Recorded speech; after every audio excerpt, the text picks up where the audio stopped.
Assalamu alaikum. Welcome to all of you in Superior Learning Management System. I am Professor Naveed Shahzad Ali. आज जो बेटा हम discuss करने जा रहे हैं वो रिलेशनशिप है इक्विलिब्रियम कांस्टेंट्स का। उस इक्विलिब्रियम कांस्टेंट में हमारे पास equilibrium constant concentration and equilibrium constant for partial pressure. Equilibrium constant for partial pressure हम तब यूज़ करते हैं जब हमारे पास गैसियस मिक्सचर आ जाता है, जब रिएक्टेंट्स और प्रोडक्ट्स में हमारे पास गैसेज या वेपर्स मौजूद होते हैं। अब इसमें हमने जो डिस्कशन करनी है वो एक जनरल होगी बेटा, तो इसके ऊपर ज़रा तवज्जो कीजिएगा। हमारे पास रिएक्टर्स एक जनरल स्टेटमेंट है, रिएक्टेंट्स ए और बी है, प्रोडक्ट्स सी और डी है। जब आप इसका केसी एक्सप्रेशन लिखते हैं, ऊपर प्रोडक्ट्स की कंसंट्रेशन, डिवीजन में रिएक्टेंट्स की कंसंट्रेशन, बेटा जैसे कि हम पहले डिस्कस कर चुके हैं कि हमारे पास जो स्क्वायर ब्रैकेट है वो कंसंट्रेशन को रिप्रेजेंट करती है, मोलर कंसंट्रेशन को। आप उसकी जगह कैपिटल सी भी यूज़ कर सकते हैं, ठीक है। तो उसमें हमारे पास कैपिटल सी बेटा देख सकते हैं कंसंट्रेशन के हवाले से। ऊपर देखें न्यूमरेटर में concentration for product C and D है, और नीचे डिनोमिनेटर के अंदर कंसंट्रेशन है ए और बी की, ठीक है। अब इसमें यही काम हमने इक्विलिब्रियम कांस्टेंट जो हमने एक्सप्लेन करना है वो फॉर पार्शियल प्रेशर करना है। तो अब जहाँ पे हमने कैपिटल सी यूज़ किया है फॉर कंसंट्रेशन, वहीं पे अब हम यूज़ करने जा रहे हैं कैपिटल पी, जो कि यूज़ करें किसके लिए, पार्शियल प्रेशर के लिए। और साथ मैंने मेंशन भी कर दिया कि आपके पास ये गैशियस मिक्सचर के लिए। अब इनके दरमियान एक रिलेशनशिप है, एक इक्वेशन डिस्कस्ड है, K P equilibrium constant for partial pressure is equal to K C equilibrium constant for concentration into R T power delta N. Delta N हम पहले भी डिस्कस कर चुके हैं लॉ ऑफ मास एक्शन में भी कि डेल्टा एन क्या है, change in number of moles, product के मोल्स माइनस रिएक्टेंट के मोल्स। अब बेटा इसकी बच्चा बाज़ औक़ात कंफ्यूज होता है कि सर ये एक्सप्रेशन किस तरीके से ड्राइव्ड है। तो इसकी बेटा डेरिवेशन मैंने साथ अटैच कर दी है, आप ज़रा गौर से देखें। तो हमारे पास के पी एक्सप्रेशन है, आपने general gas equation chapter number 3 के अंदर स्टडी की है, P is equal to N R T. तो बेटा वॉल्यूम की टर्म जब जाके दूसरी साइड पे डिवाइड हो रही है, डिवीजन के अंदर जा रही है एन ओवर वी, तो वो आपके पास क्या बन जाता है, कंसंट्रेशन। तो P is equal to C R T.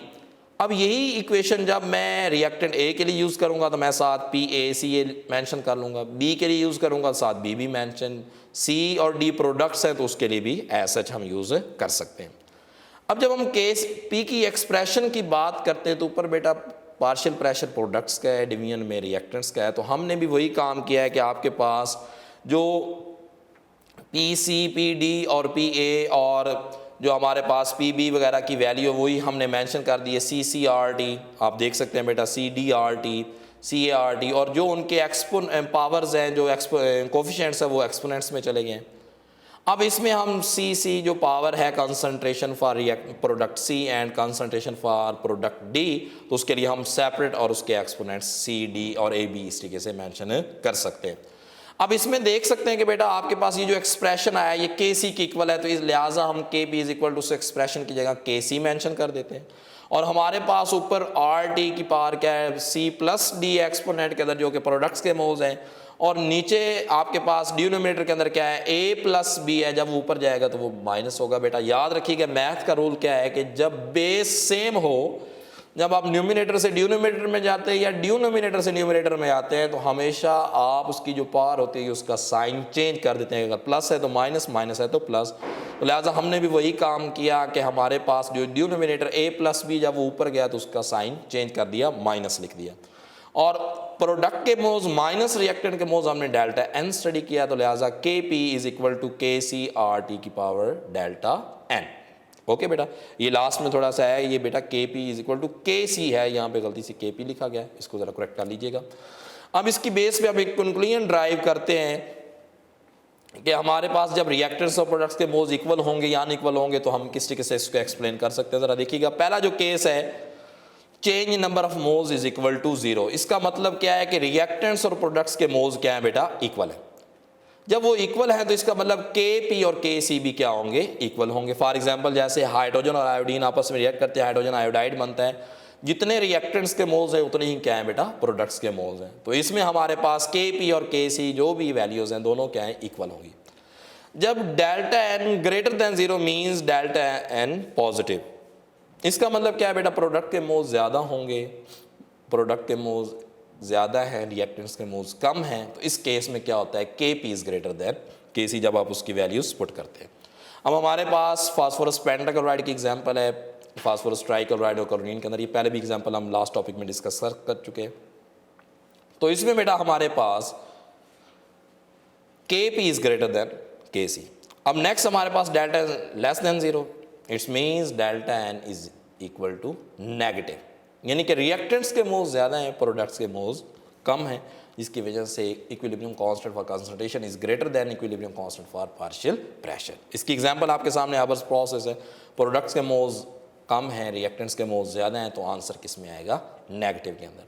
अब इसमें नॉर्मली जो के पी हम के सी डिस्कस कर रहे हैं, के P equilibrium constant for partial pressure, के C equilibrium constant for concentration, और बेटा जनरल गैस कांस्टेंट होता है, टी आपके पास एब्सोल्यूट टेम्परेचर होता है जो केल्विन में हम यूज़ करते हैं, और डेल्टा एन हमने स्टडी किया है change in number of moves. तो बेटा अब इसमें नेक्स्ट जो हमारी डिस्कशन है वो एप्लीकेशंस है, के सी की एप्लीकेशंस है। अभी तो हमने रिलेशनशिप पहले डिस्कस किया, अब हम उसकी एप्लीकेशंस की तरफ जाएंगे। अब इस एप्लीकेशंस में दो किस्म के एप्लीकेशंस हम मेन स्टडी करते हैं। हमारे पास डायरेक्शन है और एक्सटेंट ऑफ रिएक्शन। डायरेक्शन में आप अगर बेटा गौर करें तो हमारे पास 3 केसेस होंगे। वो रेशो जो प्रोडक्ट्स और रिएक्टेंट्स की अगर वो ग्रेटर है के सी, तो फिर क्या होगा, के सी ग्रेटर है, फिर क्या, अगर इक्वल होंगे तो फिर, तो 3 सिंपल केसेस हैं बेटा। प्रोडक्ट्स और रिएक्टेंट्स की अगर रेशो ग्रेटर है के सी से, तो बेटा रिएक्शन रिवर्स होगा। रिवर्स मतलब प्रोडक्ट्स की कंसंट्रेशन ज़्यादा थी, रिएक्टेंट्स कम थे, तो प्रोडक्ट्स बैकवर्ड में आते हैं, रिएक्टेंट्स की तरफ रिएक्शन रिवर्स में चलता है। अगर रेशो आपके पास स्मॉलर है, के सी ग्रेटर है, तो इसका मतलब के सी को प्रोडक्ट की तरफ अटेन करने के लिए रिएक्शन फॉरवर्ड जाना पड़ेगा। तो जिसकी बेस पे आपके पास जब रेशो स्मॉलर है, के सी ग्रेटर है, तो रिएक्शन फॉरवर्ड डायरेक्शन में जाएगा, इसका मतलब रिएक्टेंट्स ज़्यादा थे, वो मूव किए प्रोडक्ट्स की तरफ। और तीसरा केस, जब दोनों रेशोज यानी कि प्रोडक्ट और रिएक्टेंट कंसंट्रेशन और इक्विलिब्रियम कांस्टेंट जब इक्वल हो जाएंगे, तो ये इक्विलिब्रियम पोजीशन पे होगा। ओके बेटा। अब दूसरी एक्सटेंट ऑफ रिएक्शन, इसमें 3 चीज़ें हैं, एक के सी वेरी लार्ज, के सी वेरी स्मॉल और मॉडरेट वैल्यू, इंटरमीडिएट वैल्यू।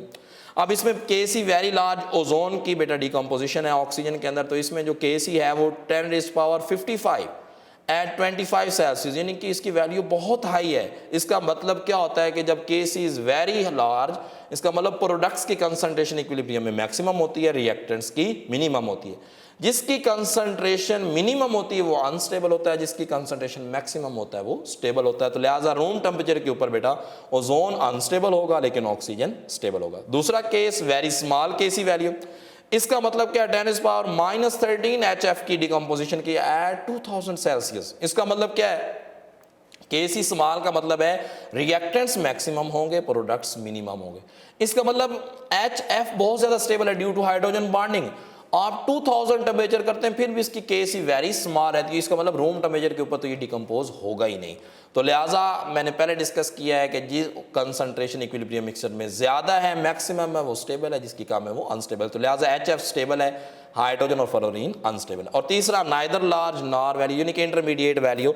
इसमें हमारे पास स्टेरिफिकेशन वाला जो रिएक्शन है हम देखते हैं, वही जो हम पहले एक्सप्लेन कर चुके, तो इसमें के सी नॉर्मली 4 वैल्यू आती है।